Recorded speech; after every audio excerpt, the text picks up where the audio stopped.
Kurnia Julian. Saya mahasiswa dari Universitas Nuku, Fakultas Ekonomi, Program Studi Akuntansi.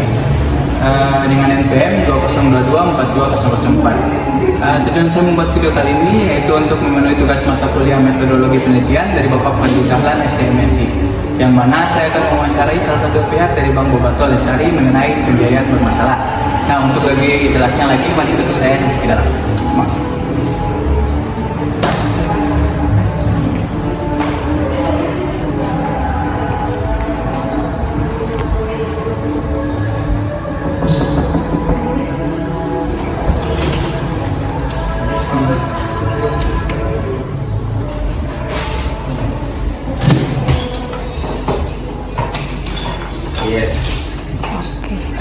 Baik teman-teman, saya di sini sudah bersama dengan salah satu petugas lapangan dari Bank Bobato Lestari. Dengan siapa kalau boleh tahu? Samsul. Perkenalkan, Samsul, saya Fikri dari mahasiswa Universitas Nuku, Program Studi Akuntansi. Saya ingin mengucapkan terima kasih karena Kak Samsul sudah mau menyediakan waktu untuk menjadi narasumber saya. Di sini saya ada 6 pertanyaan yang ingin saya tanyakan soal pembiayaan bermasalah yang ada di Bank Bobato Lestari. Boleh kita mulai, Kak Samsul? Baik, langsung untuk pertanyaan pertama, apakah pembiayaan bermasalah ini sering terjadi di Bank Bobato Lestari? Ya, jadi di Bank Syariah Bobato ini sebetulnya bukan Bank Bobato Lestari, itu Bank Syariah, Bank Perekonomian Syariah Bobato Lestari. Dulunya kan Bank Pembiayaan, tapi sekarang umumnya Bank Perekonomian Syariah Bobato Lestari. Tadi masalah pembiayaan bermasalah sih. Dari sepanjang awal pembukaan sampai di sekarang di angka di umur kurang lebih 9 tahun ini, memang tingkat NPF itu atau tingkat kredit bermasalah itu memang di Bank Syariah itu alhamdulillah masih sangat rendah.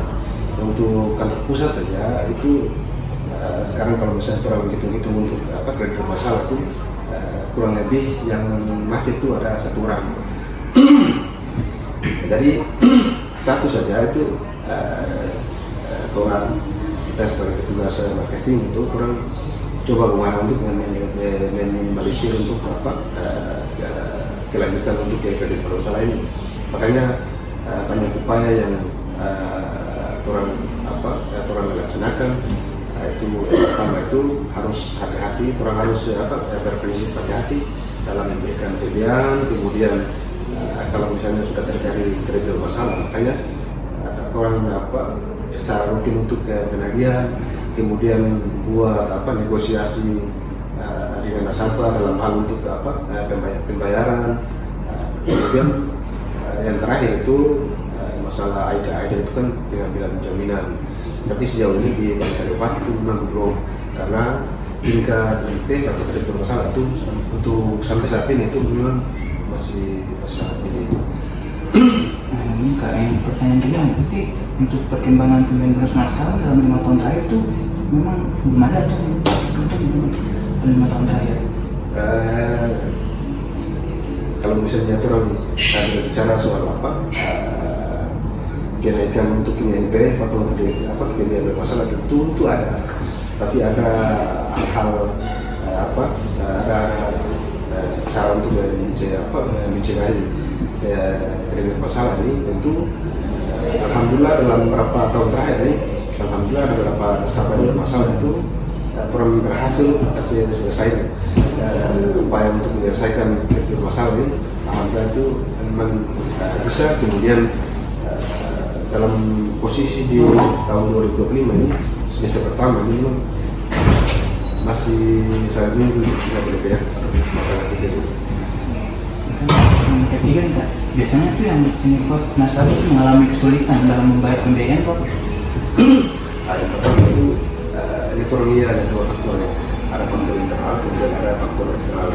Faktor internal ini karena mungkin tidak ada kemauan membayar, atau misalnya karakter nasabah tertentu mungkin kurang bagus, atau usahanya mungkin kurang bagus, atau dari faktor eksternal yang itu mungkin manajemen keuangannya memang yang kurang baik. Makanya orang sebagai marketing itu harus tampil serta multidisiplin. Jadi semua cara orang harus tahu. Jadi petugas harus memberikan pemahaman tentang manajemen keuangannya kayak mana, tata kelola usahanya kayak mana. Jadi harus tahu itu. Makanya dalam setiap kunjungan ke nasabah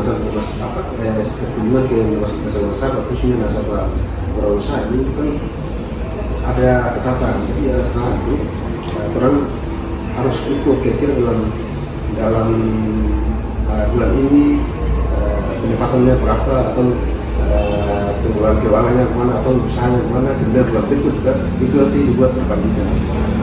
Jadi kan bagaimana supaya untuk meminimalisir tingkat masalah tadi banyak.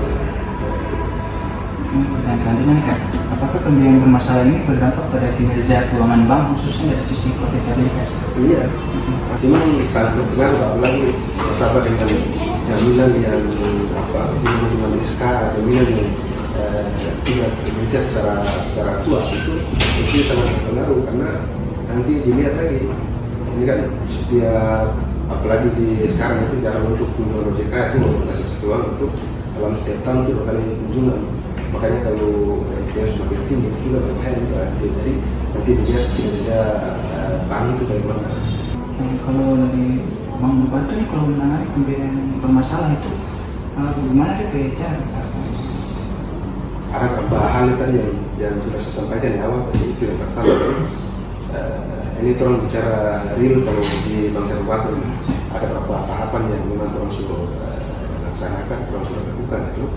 Pertama itu perlu untuk ini pencalonan jangan kembali nih. Jadi sebelumnya misalnya angsuran 3 juta itu kalau misalnya tinggal tidak mampu itu, makanya orang bikin penjarahan dalam hal perpanjang ke waktu atau misalnya itu, supaya kan kalau misalnya perpanjang ke waktu otomatis angsurannya kan kecil ini.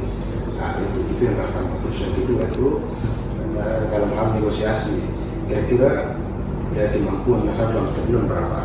Ada juga semacam restrukturisasi itu memperkecil juga angsuran itu. Terus juga manajemen keuangan, kemudian manajemen usaha. Tadi saya sampaikan tadi bahwa petugas marketing ini bukan cuma sekedar menagih atau misalnya menganalisa atau misalnya melakukan prospek pilihan kepada calon nasabah, tapi tadi memberikan edukasi yang baik, kemudian memberikan bimbingan cara yang baik untuk mengelola usaha, kemudian manajemen keuangan itu bagaimana. Nah, itu. Ada pertanyaan terakhir, apa rencana atau langkah ke depan yang disiapkan oleh Bank Bupati untuk meningkatkan angka pembiayaan bermasalah? Tentu di bagian marketing tentu orang harus kreatif dalam memberikan pembiayaan. Nah itu karena itu ada marketing yang memang sengaja, karena mungkin ada timbal balik dari pos pembiayaan itu, atau misalnya mendapatkan fee atau apa, atau misalnya karena kedekatan emosional sehingga syarat nasabah yang memang sebetulnya tidak bisa diberikan pembiayaan itu dipaksakan untuk memberikan kredit. Sebetulnya di sini tidak boleh. Paling tidak itu harus betul-betul fokus dan harus memenuhi syarat yang betul-betul yang diterapkan oleh Bank Kabupaten ini. Makanya harus hati-hati juga.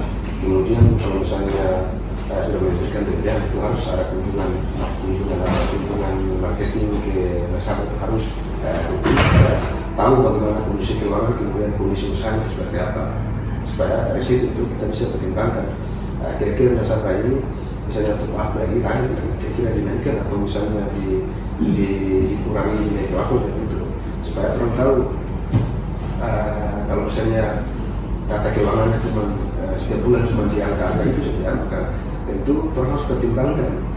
Ini katanya memang tidak bisa plafonnya tidak bisa dinaikkan, harus diturunkan supaya diimbangi dengan angsuran, kemudian biaya hidup juga, begitu.